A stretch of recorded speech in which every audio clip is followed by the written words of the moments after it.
Go ahead and open your Bibles up to the book of Exodus. I'm going to spend some time in Exodus today. In Exodus 3 and 4, what we have is Moses being called to return to Egypt to lead the people of God out of captivity. And it wouldn't be a quick and simple process to lead them out of Egypt. Pharaoh was an arrogant leader. He was not willing to yield. Even when the land was falling apart around him, he still would not yield. And so there's a number of topics that we can see in Pharaoh that I think are worthy of our attention today. And so we're going to make some note of that as we go through in our lesson today. And the first thing that we're going to see is that he doesn't know who God is. And if you notice the text that we had at the beginning, that's from chapter 5 and verse 2, and he makes that statement who is the Lord that I should obey his voice? I don't know the Lord, neither will I release his people. But let's back up in time a little bit, because there was a time when the pharaohs did know who God was. Remember, towards the end of the book of Genesis, Joseph was elevated to power by a pharaoh who at least acknowledged God's existence. He had a couple of dreams, and the magicians of Egypt and the wise men of Egypt, they couldn't tell him what those dreams were about. And so the first time that Pharaoh meets Joseph, remember, he's told about him by his cupbearer, and the first time that he meets this young Hebrew man, Joseph speaks very directly to him about God. God is the source of interpretations. And Pharaoh's response, after Pharaoh hears the interpretation and it's revealed to him that God has revealed this to Pharaoh, and he's revealed it to him in two different forms because it is sure it's going to take place, he acknowledges that God exists, and he seeks a man who has God's wisdom in him. In Genesis 41 at verse 38, Pharaoh says this, "Can we find such a one, a man in whom is the Spirit of God?" I don't believe that Pharaoh is just generically saying, well, we're looking for someone who's got a spirit of one of the gods, because all of his gods failed to reveal what was taking place. The magicians and the wise men of Egypt who served his gods didn't have this knowledge. And so it seems that he's acknowledging the God of the Hebrews, the God that Joseph speaks about. And so he appointed Joseph in the next verse 39 of chapter 41, and he says this, "Inasmuch as God has shown you all this, there is no one as discerning and wise as you." Again, the Pharaoh is acknowledging God. As much as God has shown this to you, there's no one discerning and wise as you are. There's no reason to think that Joseph didn't continue to speak directly with Pharaoh about God. And so I believe that Pharaoh, which elevated Joseph to being second in power in Egypt, certainly knew who God was. And in fact, if we put a chart together of the pharaohs in Egypt from Joseph's time through to the Exodus, Apophis was the pharaoh who was in power, presumably when Joseph was risen to power. He dies before Joseph does, and so Amnes would also know Joseph and would likely also hear about God from Joseph, even as his forerunner did. And so then we come down, and Joseph dies during the time of Amnes. I would suggest that Amenhotep I likely knew Joseph as a child. And why is this an important thing? Well, Exodus 1 and verse 8, there arose a new king over Egypt who did not know Joseph. And I would suggest that was Thutmose I. He definitely did not know Joseph. And then his successor is the one who is in power when Moses is born. Thutmose II would be the one who put the decree out to kill all of the Hebrew children. And then Hatasu, that would be the princess who found Joseph and raised him as though he were her son. And then Moses flees at the age of 40, you recall, and Thopmes the third is at that time. And then we come back to the time of the Exodus. It's Amenhotep II who he comes back to. But I don't want to get bogged down in all that, but just, there's a lot of pharaohs going on in this whole thing, and the Bible doesn't give us the names of the pharaohs. We need to go to history to find that. But some seem to think that, the one that he fled from was the same one he went back to. That wasn't the case at all. We've got a bunch of different pharaohs during that time frame, and may be important for us to understand. But as we look at the Pharaoh when he comes back, when Moses returns, for generations, these Egyptian monarchs did not know who Joseph was, nor did they know who God was. And so the 80-year-old Moses comes back to deliver God's message to Pharaoh. And that is simply, let my people go so that they can go hold a feast to me in the wilderness. And this is when he hears back Exodus 5 and verse 2, who is the Lord that I should obey his voice to let Israel go? I do not know the Lord, nor will I let Israel go. It's possible that the pharaohs counted themselves as gods. In fact, the title Pharaoh, Phira, would presumably mean that he is the sun god, considered so by the Egyptian people. They certainly were powerful. Egypt was the mightiest nation in the world at the time. And remember, when Joseph was raised to power, the money just sort of ran out for the people, right? And so then they started selling possessions in order to get food for themselves. And then eventually they started selling themselves. Understand that under Joseph, Pharaoh became exceptionally powerful. Not only did he own the palace and what was in the palace, but he owned the land, he owned the herds, he owned the money, he owned the houses, he owned the people. Everything belonged to Pharaoh. And so in Pharaoh's mind, and in particular this Pharaoh's mind, after generations of having Hebrew slaves whom he owns in his mind, why would I ever consider letting them go? Who is the Lord that I should obey his voice? Where's he been? They've been my slaves. I don't know who the Lord is, nor am I going to let Israel go.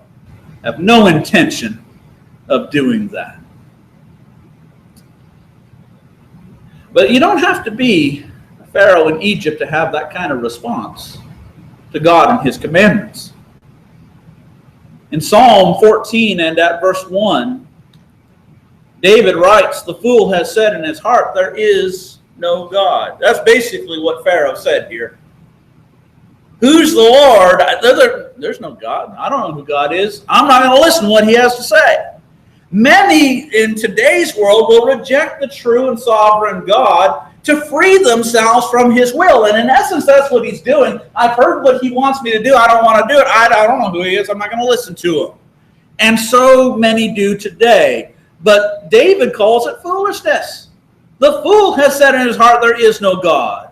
But what folks do when they deny the existence of God is they create their own morals or lack thereof because they reject what God puts in place. They create their own gods or lack thereof because, well, we'll exalt whatever we want to exalt.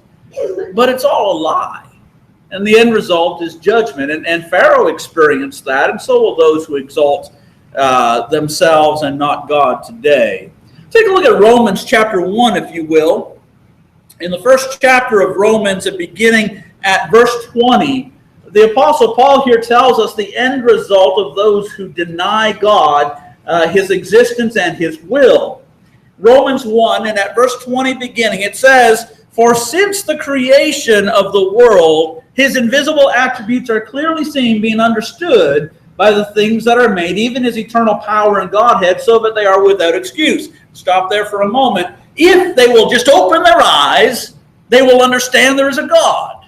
If they will look at creation, at the things that God has made, they'll understand that there is a God. He just told us that the creation of the world shows his invisible attributes. It makes it so that we can understand by the things that are made that there is a God.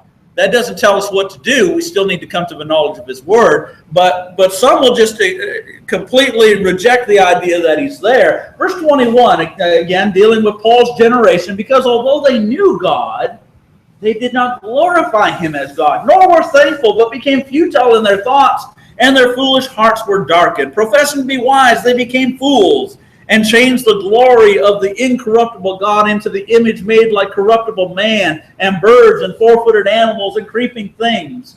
Therefore God also gave them up to uncleanness in the lust of their hearts, to dishonor their bodies among themselves, who exchanged the truth of God for the lie, and worshiped and served the creature rather than the Creator, who is blessed forever. Amen.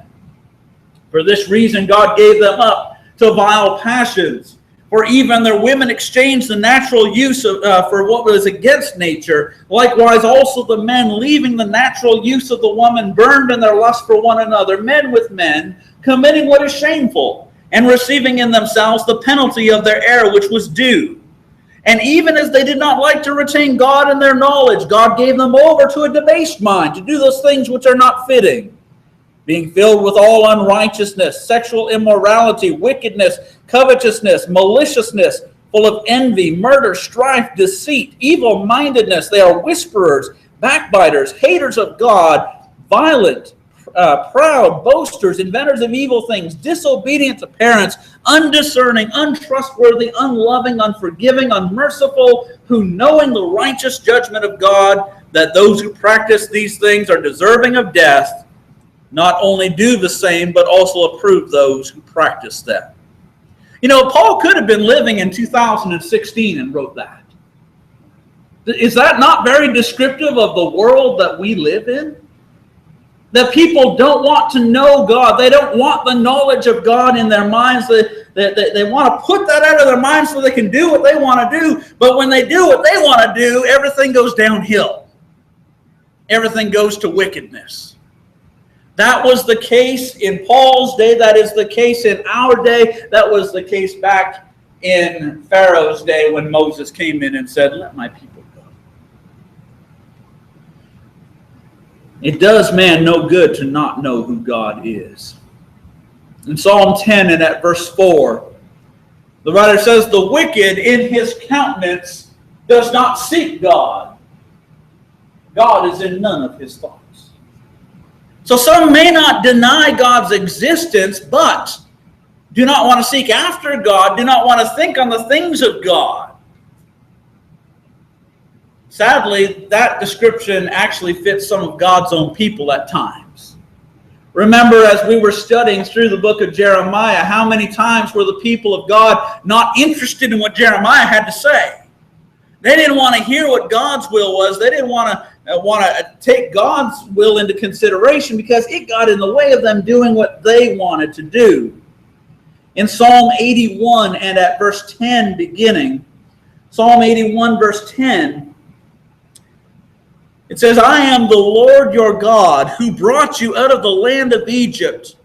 Open your mouth wide and I will fill it. But my people would not heed my voice, and Israel would have none of me. So I gave them over to their stubborn heart to walk in their own counsel. Oh, that my people would listen to me, that Israel would walk in my ways." Sometimes God's own people will turn away from the ways of God. How sad that that might be the case even today. That some who want to have some association, some claim to God, but they don't want to do his will. In Titus chapter 1, and at verse 16, Paul says they profess to know God, but in works they deny him. There's some who will claim that they know God. Some who will demonstrate that they have a spiritual interest. They may talk the talk, but fail to walk the walk. And we can't do that. Take a look at 2 Timothy chapter 3 for a moment. 2 Timothy in the 3rd chapter, at verse 1 beginning, Paul says, "But know this, that in the last days perilous times will come. For men will be lovers of themselves, lovers of money, boasters, proud, blasphemous, disobedient to parents, unthankful, unholy, unloving, unforgiving, slanderous, without self-control, brutal, despisers of good, traitors, headstrong, haughty, lovers of pleasure rather than lovers of God, having a form of godliness but denying its power. And from such people turn away." That sounds a lot like Romans chapter 1. Paul's writing about the same people, wicked people. But there is a distinction, I believe, between Romans chapter 1 and 2 Timothy chapter 3. In Romans chapter 1, he was writing about the ungodly. He was writing about non-Christians. You know what the implication of my statement there is, don't you? In 2 Timothy chapter 3, he is writing about Christians. How do I know that? Look at verse 5. "Having a form of godliness." Who has a form of godliness? What pagan of the world are we going to look at and say, this one has a form of godliness? He's saying they have a form of godliness, but they deny the power that it has. Why? Because they deny him in works. They profess to know God, Titus chapter 1, verse 16, but in works they deny him. In Jude 1 and at verse 4, Jude talks about how they have crept in, how they are ungodly, how they deny him in their activity, how they have come in order to destroy. There are some who wear the name of Christ who unfortunately do not want to do the will of Christ. And so as a result, there are many who, just as Pharaoh, don't actually know God. We need to be sure that doesn't describe us. The next problem with Pharaoh, besides the fact that he doesn't know who God is, and if our brother Larry Fuller were here, he would say that God gave him a 10-part lesson in who he was. That's the plagues. But he has a hard heart. Pharaoh has a hard heart. In fact, do you know how many times Exodus mentions his heart being hard? 19 times. That's a lot. That's for one man. 19 times we're told that his heart was hard.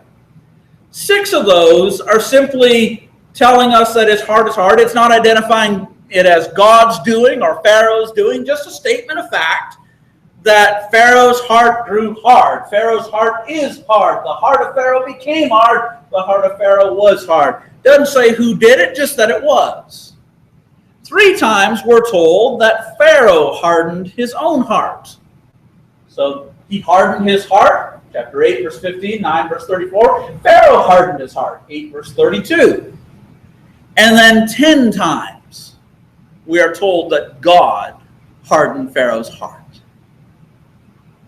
But why would God harden Pharaoh's heart? The purpose is stated a few times, but I think the clearest time is in Exodus chapter 9, verse 16. The Lord says, "But indeed for this purpose I have raised you up, that I may show my power in you, and that my name may be declared in all the earth. As yet you exalt yourself against my people, in that you will not let them go." Why did God harden his heart? He's displaying his power. He's showing his greatness, God's greatness, and demonstrating it through this arrogant leader who won't let God's people go.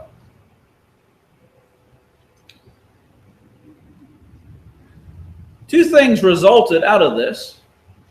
In Pharaoh's hardness, God gets to display his power, and so now even 3,500 years later, here we are talking about God and his power and his greatness and the severity of his judgment against Egypt. And we know about God because of him displaying his power here. The second thing that took place in Pharaoh's hardness, God's great love for his own people was displayed. Because he went to great lengths to free his people from bondage, which leaves us a foreshadow of Christ. Because he would go to great lengths to free his people from bondage, even dying on the cross. But really, did God have to harden Pharaoh's heart? To some, it just seems wrong that God would do that and then judge him for it. Here's a statement from gotquestions.org. They say, it seems unjust for God to harden Pharaoh's heart and then to punish Pharaoh and Egypt for what Pharaoh decided when his heart was hardened. The statement shows a lack of understanding on how an individual's heart is hardened. And though the writer at gotquestions.org does acknowledge some of the texts about Pharaoh hardening his own heart, he infers that God somehow violated Pharaoh's free will, which he did not do. God did not reach down into Pharaoh's heart and turn a switch. That didn't happen. God did not exert some kind of unnatural force on Pharaoh, making him do something other than what he would have done. He didn't violate his free will. The Egyptian king was free to do whatever he wanted to do. So how did God harden Pharaoh's heart? 4 simple words. That's it right there. Let my people go. God gave Pharaoh a commandment that he didn't want to obey. And every time that Moses comes back into the presence of Pharaoh, what does Moses say to Pharaoh? Let my people go. And he didn't want to do that. And so he hardened his heart. And every time that Moses said that again, it could be worded, and it is worded, that God hardened his heart. Because it was God's commandment.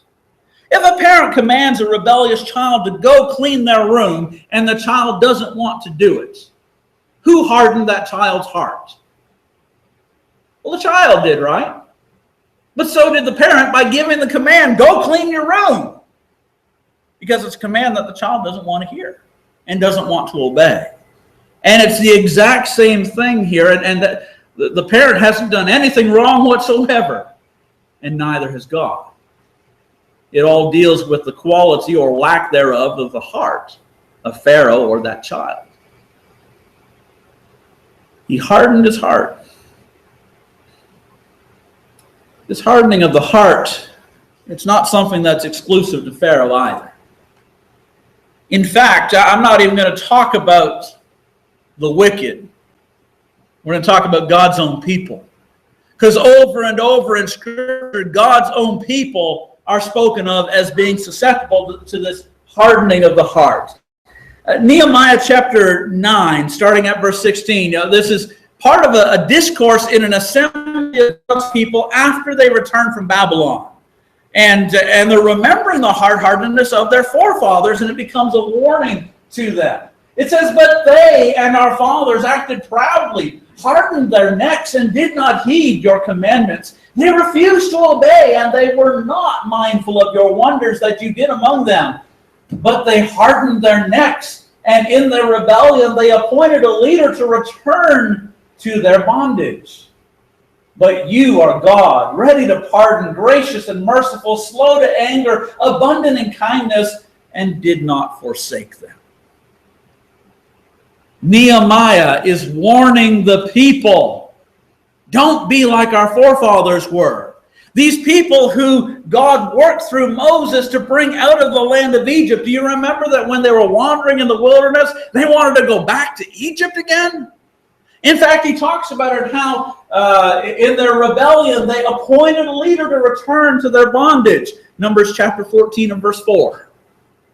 They wanted someone else to lead them, not Moses. They wanted someone to lead them and return back to Egypt. In Hebrews chapter 3, verse 12 through 15. Beware, brethren, lest there be in any of you an evil heart of unbelief in departing from the living God, but exhort one another daily while it's called today, lest any of you be hardened through the deceitfulness of sin. For we have become partakers of Christ if we hold the beginning of our confidence steadfast to the end. While it is said today, if you will hear his voice, do not harden your hearts as in the rebellion. The writer here quotes 3 or 4 times in chapter 3 and 4, Psalm 95 and verse 7. Do not harden your hearts as in the rebellion. It was a warning for the people of Israel, don't do as our forefathers did. But when the Hebrew writer takes it, then he draws it forward, and it's a warning for Christians, don't do as they did. That's the whole point of Hebrews chapter 3 is look at the evil example of God's people Israel and don't follow it. Do not harden our hearts as they did when they rebelled against God. It's interesting, you go over to Mark's gospel, and 4 times in Mark's gospel, he uses the idea of the hardening of the heart about those who should have been serving the Lord. In chapter 3, verse 4 and 5, he said to them, to the Pharisees, is it lawful on the Sabbath to do good or to do evil, to save life or to kill? But they kept silent. And when he had looked around at them with anger, being grieved by the hardness of their hearts, he said to the man, stretch out your hand. And he stretched it out, and his hand was restored as whole as the other. The religious leaders of the Jews, they had hardened their hearts against the Christ and his work. In Mark chapter 6, just a few chapters after this, it records the feeding of the 5,000. And Jesus, remember, he sent his disciples ahead in a boat while he went up on the mountain to pray for a while. And then he comes to them on the water afterward. We're told it was in the 4th watch of the night. And at first they think that he's a ghost and they're terrified. And Mark doesn't record this for us, but Matthew does. It's Peter says, if it is you, Lord, then call me to you on the water. And so Peter walks on the water for a while, then he begins to sink. Jesus catches them and they get back up into the boat and the winds cease. But look at what Mark has to say in Mark chapter 6 and at verse 51. Then he went up into the boat to them and the wind ceased. And they were greatly amazed in themselves beyond measure and marveled, for they had not understood about the loaves because their heart was hardened. That seems sort of an odd use of it in this context. You know, well, hang on, they're with Jesus and they're not opposing him in any way, but they were slow to perceive his power.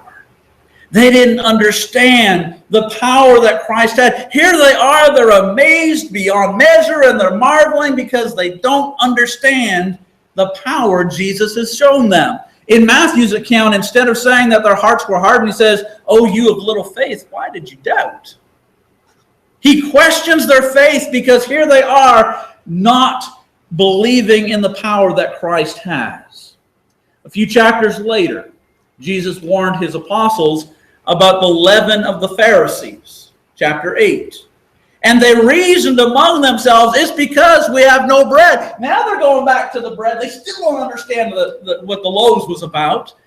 And so it's because we don't have any bread. That's why he's talking about leaven of Pharisees. And so he rebukes them again. Chapter 8, verse 17. But Jesus, being aware of it, said to them, why do you reason because you have no bread? Do you not yet perceive nor understand? Is your heart still hardened? Having eyes, do you not see? And having ears, do you not hear? And do you not remember? They still don't get it.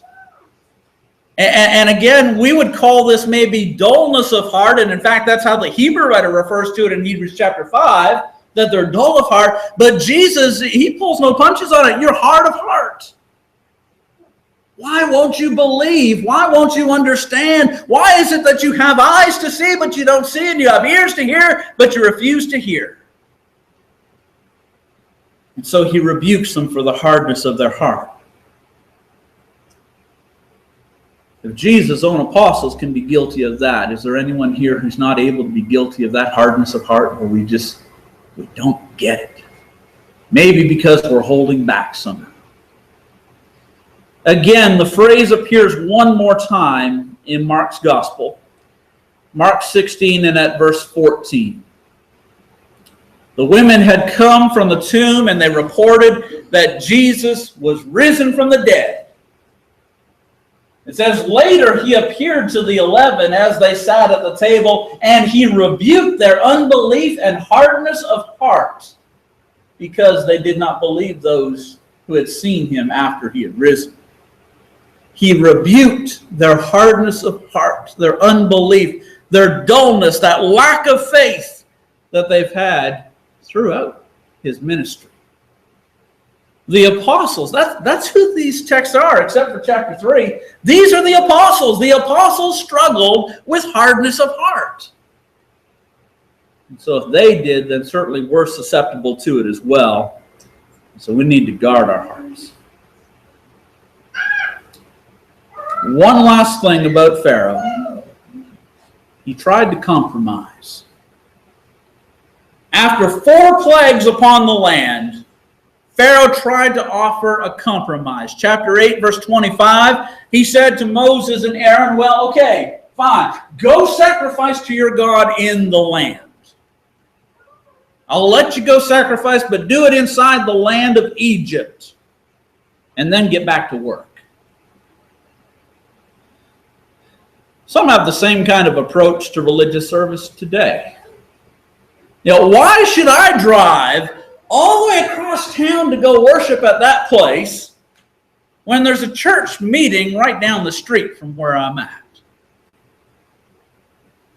John and Verna, how many churches do you pass on the way coming in here? You pass a few of them, don't you? Lucy, you pass a bunch of them too. We all pass some places where people are worshiping. Why should I drive all that way when there's a bunch of other places that I could go? Because we don't want to compromise. They don't. We want to be sure that we're going where God's word's being taught.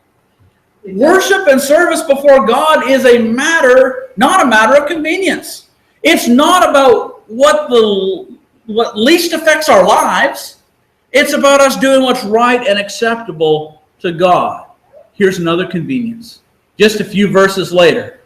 Moses said, no. We can't do that. We can't worship here in the land. We need to go. And we're going to go 3 days' journey out of Egypt. Even after hearing him say we're going to go 3 days' journey, you shall not go very far. Okay, well, maybe we can divide that. Maybe we can go a day and a half. Maybe we go a day instead. No, you're not going very far. Again, today, there are some who have the same kind of thought when it comes to serving God. I'll serve the Lord as long as it doesn't take me too far away from what I want to do. As long as it doesn't take me away from the lifestyle I want to live and from the activities that I'm accustomed to. As long as it doesn't take me away from the friends and associates that I've grown to love and chum with. As long as it doesn't take me away from what I want to do and where I want to go and who I want to be. Don't go very far. Well, you know what happens when we don't go very far? We didn't actually go to worship God. We went to worship ourselves, to do what we want to do. In Philippians chapter 3, verse 7 and 8, we're told by the Apostle Paul that he was willing to suffer the loss of all things that he might gain Christ. We need to be willing to suffer the loss of all things in order to gain Christ. This morning in our Bible class, Colossians chapter 3 was one of the memory verses that we had given. And so if then you were raised with Christ, seek those things which are above where Christ is, sitting at the right hand of God. Set your mind on things above, not on things of the earth, for you died and your life is hidden with Christ in God. He wants our focus to be on God and on his things, not ourselves and our own things. If we will not go very far, then that means that we have not committed ourselves to serving God. It's just a matter of when it's convenient to do so. It means that what we're doing is we're clinging to our former bondage. That's what Israel would have done had they listened to this. They would have clung to their bondage to Egypt. That is unacceptable. After 3 more plagues, Pharaoh again suggests a compromise. Fine. You need to go and serve your God. You need to go away from Egypt, so Go, but not everybody. Just the men. You leave your women and your children behind for safekeeping, for insurance, so that you're going to come back. And so he said, go now, you who are men, and serve the Lord. Chapter 10, verse 11. God's response to this was very clear. In verse 12, Moses stretched out his hand over the land, and locusts came in and devoured anything. It was not a response that was verbal. This is unacceptable, so here's your next plague. God wasn't impressed with the suggestion that their entire families would not go. May I say to you from this, worship is not just about the men, nor is it just about the adults. Worship ought to involve the entire family. Back in Deuteronomy chapter 6 and at verse 6. Deuteronomy, the 6th chapter, and at verse 6, listen to what was said to the people. He says, these words which I command you today shall be in your heart. You shall teach them diligently to your children, and shall talk of them when you sit in your house, and when you walk by the way, when you lie down, and when you rise up. You shall bind them as a sign between your hands, and they shall be as frontlets between your eyes. You shall write them on the doorposts of your house and on your gates. They are to permeate your life. God's word is to be that prevalent in life. And he says in verse 7, you will teach them diligently to your children. Worship is not just about adults. It is about children. Joshua 24, verse 15, another one of the memory verses we had from this morning. Remember what Joshua said. As for me and my house, as for me and my family, we will serve the Lord. In Ephesians 6 and verse 4, men are told to raise their children in the training and admonition of the Lord. You can't do that if they don't come to worship. It's not possible. Children will learn from their parents whether God's important or not. And in most cases, they will follow suit. Train up a child in the way he shall go, and when he's old, he'll not depart from it. And so if we don't put a priority on worship, chances are our children won't either. And vice versa, that if we do put a priority on worship, then our children will as well. Now, I understand that for young children, sitting for a couple of hours is difficult. I see it every week. It's difficult. But the rewards of persevering will be great. And young children, maybe they need to have some Bible-based books with them or something with them to occupy them, to keep them. I've been in places where I've seen older children who have been playing video games and things like that. And you know where their mind is. It's not on worship. We need to get the mind of children engaged from the very beginning that we need to worship God, that we need to put him first and foremost. It's not just let the men go do it. It is about everybody worshiping the Lord. So the locusts come, and then he asks for the locusts to be gone. And then the darkness comes. And then after that 9th plague, Pharaoh is still trying to compromise with God. Fine. Your women and children can go with you, but your flocks and your herds will stay here. Now keep in mind, in Pharaoh's mind, he owns everything. It all belongs to him. And so I own those flocks and herds. Moses' response after he says this, go and serve the Lord, only let your flocks and your herds be kept back. Moses' response in verse 25, not a hoof shall be left behind. We're taking everything. Everything that belongs to us. Pharaoh exalted wealth, and the Hebrews leaving, even for a few days, would hurt his wealth. And that's his concern here. Well, we need to not let wealth get in the way. We already talked about it earlier this morning, Matthew 6 and verse 24. You can't serve God and mammon. We need to be sure that we're not trying to serve two masters. And then in our service to God, we need to use what God has given us to bring him glory. And so there's texts like 2 Corinthians 9, verse 6 and 7 that talk about us giving and being bountiful in our giving. There are so many things where Pharaoh tried to compromise, and because of that, he just made things worse for himself and for his people. A few things for us as we close. Do you know God? We need to know who he is and what he says. Who is the Lord that I should obey his voice? I do not know the Lord, nor will I let Israel go. Those were the dumbest words he could have ever said. He destroyed his nation because of that. We will destroy our lives if we don't acknowledge who God is and hear his voice. Don't harden your heart. 19 times about the same man, he hardened his heart. The warning given to us in Hebrews chapter 3, do not harden your hearts as in the rebellion. Remember, that was about God's people. God's people can harden their hearts. We need to guard our hearts against the possibility of hardening them. Do not compromise. It is impossible to serve God on our terms. He won't accept it. We don't get to dictate to him, well, here's what I'm going to do for you, and expect that he accepts it. It just doesn't work. God doesn't accept compromise. As we close our time, a couple of interesting statements by Pharaoh. After hail had torn through the landscape, Pharaoh acknowledged, chapter 9, verse 27, I have sinned this time. The Lord is righteous, and my people and I are wicked. This was the 7th plague. It took him that long to say, I've sinned. The 7th plague. He says, entreat the Lord, for it is enough. I'll let you go. And then when Pharaoh saw that the hail had ceased, verse 34 tells us, he sinned yet more and did not let the people go, hardened his heart.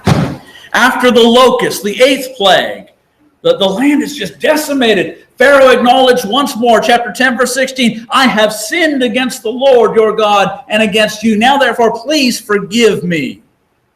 Where have we heard that before? He said it before that plague, right? This is not a sincere acknowledgement of guilt and request for true forgiveness. He didn't like the consequence of disobedience. That was what was going on. And he wanted the punishment for sin to cease, but he had no inclination to actually stop sinning.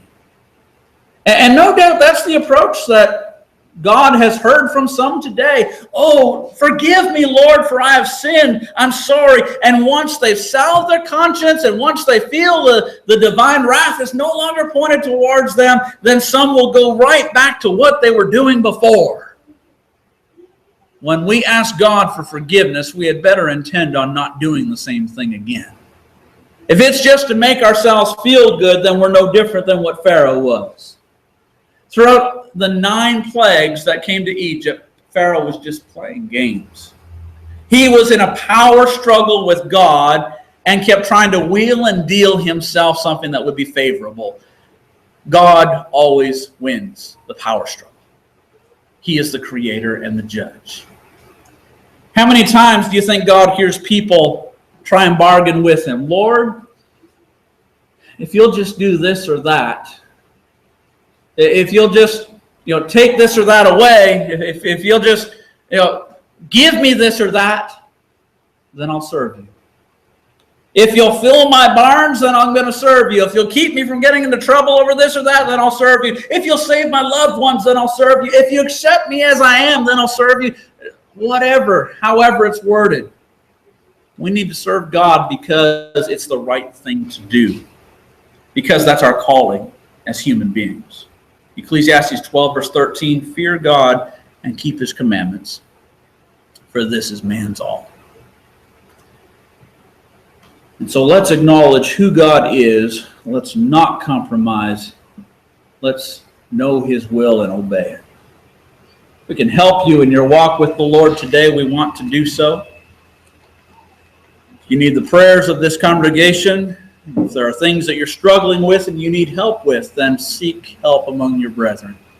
That's why God has given us to one another, to help each other to make it to heaven. So if we can do anything to be of assistance in that way, let us know as we stand together and as we sing.